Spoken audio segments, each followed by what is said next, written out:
Eladde banyabo ne basebo, nze bampita Birabi Enoch Francis nga ndi musawo ajjanjaba abantu abalina obuzibu ku mutwe. So leero ngenda kubasomesa ku bulwadde bwe bayita ensimbu. Ensimbu kyeki?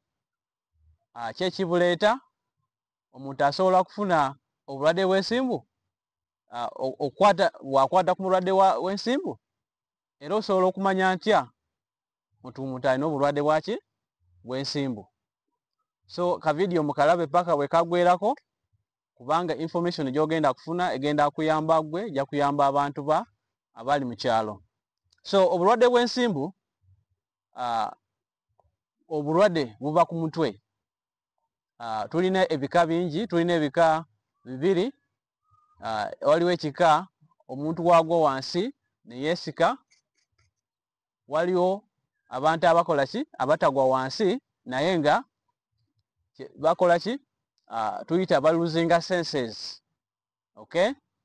So obulwadde bw'ensimbu buvaawa? Buva ku bwongo. So tulina obwongo side eno ne side eno. So kati obwongo kasita bubeera n'ekizibu busindika obubaka obubi. Kaŋŋambe obanga obwongo bukuweereza nti genda okwate kino ekikopo, genda ofune gano amazzi. So awo kati obwongo busindika obubaka obukyamu obuleetera abantu okukola ki? Okugwa wansi. So omuntu agwa wansi ne yeesika, kiyinza okubeera side eno ey'omubiri oba esobola okubeera side eno yaki? Ey'omubiri. So waliyo abeesika omubiri gwonna, waliyo just abeesika ku side ki? Side emu. So obulwadde bwe tuyita bw'ensimbu. Naye waliwo bano abatagwa wansi naye nga bakola ki? Baluzinga senses ne bagwa wansi. Oba oli akuuta akantu ojja kulaba nga akuuta epeeni bweti nemuva mu ngalo negwa wansi. So omanya otya oti omuntu alina obulwadde bw'ensimbu? Okay? Ensimbu tugambye ekikyosobola okumanya oti maybe omwana wange oba omuntu alina obulwadde bw'ensimbu ebyokugwa wansi, omuntu nakola ki? Naluma amaanyo, naluma olulimi oba okwesika side emu. Osobola okumanya nti bwe bulwadde bwaki? Bwa nsimbu. Waliyo abeefukira, waliyo kati nga babuyita warning sign, obanga tanaba kugwa asobola okulaba nga emunyenye, asobola okulaba nga omuntu ne bulyoka bukola ki? Bwe mukwata. So abo sign zosobola okukola ki? Okulabirako nti omuntu alina obulwadde bwaki? Alina obulwadde bw'ensimbu. Era obulwadde bw'ensimbu kyekibuleeta? Okay? Kyekibuleeta? What are the causes of epilepsy? Obulwadde bw'ensimbu waliyo ebintu ebingi ebisobola okukola ki? Ebisobola okubuleeta. Naye abalwadde abasinga ekibuleeta tetukimanyi naye nga busobola okujjanjabibwa. Ekisooka bwe tuyita omusaayi. Obulwadde bw'ensimbu busobola okuva ki? Omuntu asobola okuzaala omwana nga oba omuntu oyo abadde n'ensimbu naye n'azaala omwana nga alina ki? Ensimbu. Oba waliwo abantu mu kika kyamwe abaliko n'ensimbu, osanga nti kubanga kitambulira musaayi ojja kusanga nga naawe ozaadde maybe omwana alina ki? Obulwadde bw'ensimbu. Ekirala ekyokubiri, obubenje. Bw'ofuna akabenje maybe k'emmotoka, ak'epiki, n'ogwa wansi n'okuba omutwe wansi, omutwe gusobola okuba nga gukoseddwa, then obwongo ne bukola ki? Ne butandika okusindika obubaka obukyamu obukuleetera okukola ki? Okwesika. Okay? Ekyokusatu ekiyita infections oba obulwadde.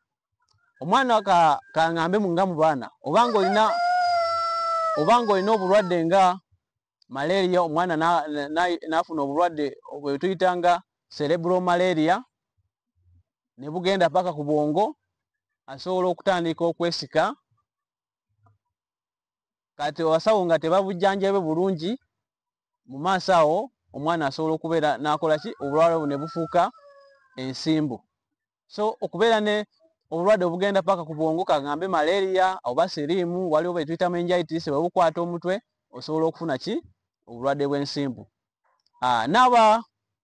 N'abazadde abazaalira mu ddwaliro oba ozaalidde waka, tugamba oba olina omwana bwe tuyita oxygen n'afuna ne glucose, naye omwana bw'atabanga bw'atakaaba asobola okufuna obulwadde obulala bwe tuyita ki epilepsy oba ensimbu, kubanga teyakaaba so kati obwongo bwe ne bubeera affected mu future. So ekirala, okunywa omwenge n'okukozesa ebiragalalagala oba enjaga oba biki bigenda paka ku bwongo. Osanga abantu abakola ki abanywa omwenge nabo nga bafunye ki ensimbu. N'ekirala, abantu ababeera n'ebizimba mu mutwe bisobola okuleetera omuntu okola ki okubeera n'obulwadde bw'ensimbu.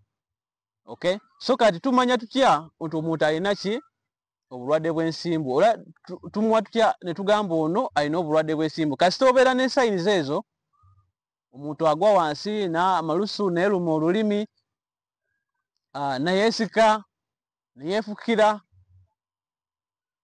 ezo sayinizi zetukozesa ne tugamba ono alina ensimbu. Naye nga bwe tukukebera ne tulaba nga tolina musujja, tolina kintu kyonna, oba tolina tuyita history, ne tusanga nga tolina malaria, tolina ki, ne tusanga omwana akyagwa oba omuntu akyagwa, then tugamba nti eyinza okubeera ki ensimbu. So kati bw'obeera ne attacks 2 mu mwaka oba mu mwaka gumu nga zijja separate, kubanga obulwadde buno leero kikukwata ne kikulekawo ennaku eddala ne kikomawo, so bwe zibeeramu bwe zityo, then tusobola ogamba nti olina ki obulwadde bw'ensimbu. So bino waliwo abantu abagamba nti ati obulwadde bw'ensimbu bwenkwata ku mulwadde nsobola okubufuna. Tugambye nedda, obulwadde bw'ensimbu buva ku ki ku bwongo. Tosobola kufuna oba nga okutte ku muntu n'okwata ku malusu oba n'okwata mu musulo gwe, tebusobola kukwata. Ekirala, abalala bagamba obanga omuntu yakukolimira oba Katonda yakukolimira osobola okuba n'obulwadde bw'ensimbu. Nedda, ebwo bulimba. N'ekirala, waliwo abantu abagamba nti dogo bw'obeera nga bakuloga osobola okufuna obulwadde bw'ensimbu. Nedda, obulwadde bw'ensimbu tugambye obulwadde buva ki buva ku bwongo.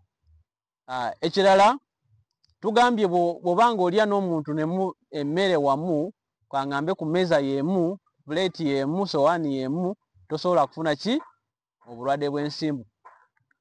Ebiseera ebirala abantu bw'osanga nga agudde mu kkubo, waliyo abantu abataagala kumuyamba kubanga bakkiriza nti bw'okwata ku mulwadde eyo nawe obulwadde bw'ensimbu bugenda kukola ki bugenda kukwata.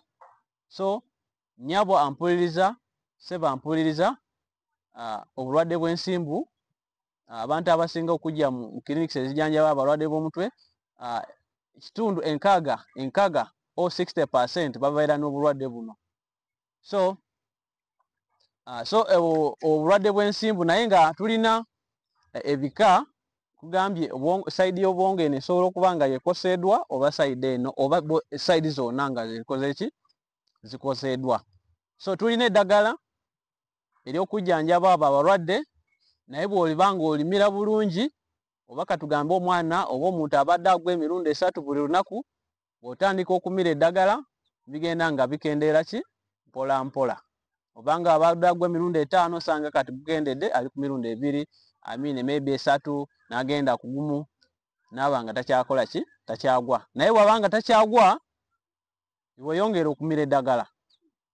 So obanga obadde okyali mupya kuno no channel, kugamba nti subscribe, okona okabaton awo kubanga kampa amaanyi okola ki video endala, era gikigabane n'abantu abalala abasobola okufuna ensomesa eno.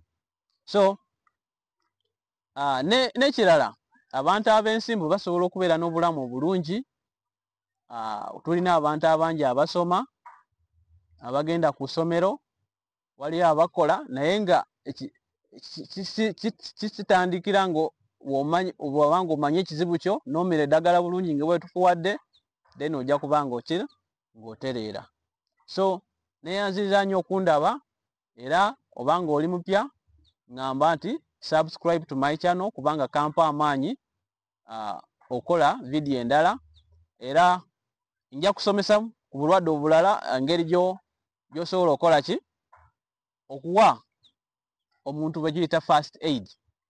Obanga osanze agudde mu kubo akoze ekyo osobola okumuwa otya first aid. Okay, so neyanziza nnyo kankulabe mu video yange eddako.